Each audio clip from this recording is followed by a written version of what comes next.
Matja në pozicionin në këmbë këshillohet apo kërkohet nga mjeku për të hetuar të ashtu quajturin hipotension ortostatik apo hipotension postural.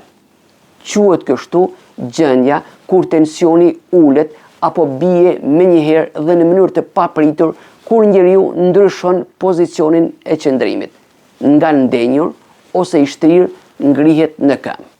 Me këtë mënyrë matje të tensionit të gjakut, mjeku synon që të kuptojë shkakun e shqetësimeve të pacientit. Kur ai ankohet për humbje ekuilibri, ndjenjë të fikti apo marrje mendsh.